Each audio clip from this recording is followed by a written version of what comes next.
കേരള രാഷ്ട്രീയത്തിൽ ഇനിയും ഒരു ഉപതെരഞ്ഞെടുപ്പ് നടക്കാനുള്ള എല്ലാ സാധ്യതയുമാണ് ഇപ്പോൾ മുന്നിൽ തെളിഞ്ഞു നിൽക്കുന്നത്. ഇത്തവണത്തെ ഉപതെരഞ്ഞെടുപ്പിനുള്ള കാഹളം മുഴക്കുന്നത് കോൺഗ്രസ് തന്നെയാണ്.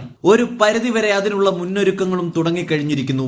പറഞ്ഞു വരുന്നത് ശശി തരൂരിനെ വട്ടത്തിൽ പൂട്ടിയിരിക്കുകയാണ് സോണിയാഗാന്ധി.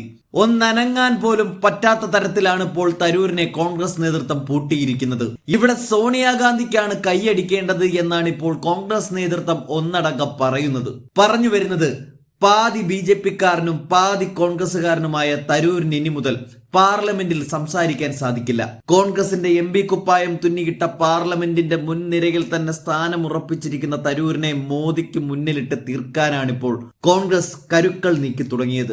ലോക്സഭ ചേരാനിരിക്കുമ്പോൾ സഭയ്ക്കുള്ളിൽ കോൺഗ്രസിനെ ശ്വാസം മുട്ടിക്കാനാണ് ശശി തരൂർ ഉദ്ദേശിച്ചത്. ആ നീക്കത്തിനാണ് ഇപ്പോൾ തടയിട്ടിരിക്കുന്നത്. കാരണം സഭ ചേരുമ്പോൾ ശശി തരൂരിന് മിണ്ടാൻ പോയിട്ടൊന്ന് അനങ്ങാൻ പോലും സാധിക്കില്ല. ഓരോ വിഷയവും ചർച്ചയ്ക്കെടുക്കുമ്പോൾ ആരാണ് സംസാരിക്കേണ്ടത് എന്ന് തീരുമാനിക്കുന്നത് അതത് പാർട്ടിയിലെ സഭാ നേതാവാണ്. അതുകൊണ്ട് തന്നെ ശശി തരൂർ സംസാരിക്കണോ എന്ന് തീരുമാനിക്കുന്നത് രാഹുൽ ഗാന്ധിയും മറ്റു മുതിർന്ന നേതാക്കന്മാരുമാണ്. സഭയിൽ മുൻനിരയിലാണ് ശശി തരൂരിന്റെ സീറ്റ്.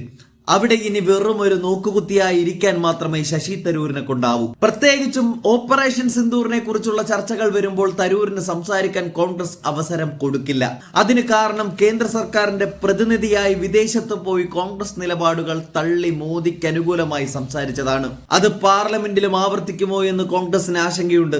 പ്രധാനമന്ത്രി നരേന്ദ്രമോദിയെയും കേരള മുഖ്യമന്ത്രി പിണറായി വിജയനെയും പുകഴ്ത്തുന്നതിനേക്കാൾ കോൺഗ്രസിനെ ചൊടിപ്പിച്ചിരിക്കുന്നത് അടിയന്തരാവസ്ഥ സംബന്ധിച്ച വിമർശനങ്ങളാണ്. ഇന്ദിരാഗാന്ധിയെയും സഞ്ജയ് ഗാന്ധിയെയും പേര് പറഞ്ഞുള്ള വിമർശനം അംഗീകരിക്കാൻ കഴിയില്ലെന്നാണ് കോൺഗ്രസിലെ മുതിർന്ന നേതാക്കളടക്കം സ്വീകരിച്ച നിലപാടെന്ന് കാണാം. അതുകൊണ്ട് തന്നെ അവഗണിച്ച് അപമാനിക്കാനാണ് കോൺഗ്രസ് ലക്ഷ്യം വെക്കുന്നത്. ശശി തരൂർ എപ്പോഴും ഉന്നയിക്കുന്നത് പാർലമെന്റിൽ സംസാരിക്കാൻ സമയം കുറവാണ് എന്നാണ്. ഒരു മാസം നീണ്ടു നിൽക്കുന്ന സമ്മേളന കാലത്ത് സംസാരിക്കാനേ കഴിയില്ലെങ്കിൽ ശശി തരൂർ എന്ത് നിലപാട് സ്വീകരിക്കുമെന്നാണ് ഇനി അറിയേണ്ടത്. പാർട്ടി തീരുമാനത്തിനെതിരായി തരൂർ മുന്നോട്ടു പോകുന്നത് തടയാൻ കർശന വിപ്പ് നൽകുന്നതിനും പാർട്ടിയുടെ പരിഗണനയിലുണ്ട്. വിപ്പ് ലംഘിച്ചാൽ ലോക്സഭാ അംഗത്വം തന്നെ നഷ്ടമാകുമെന്ന അവസ്ഥയിലാണ് തരൂർ നിൽക്കുന്നത്.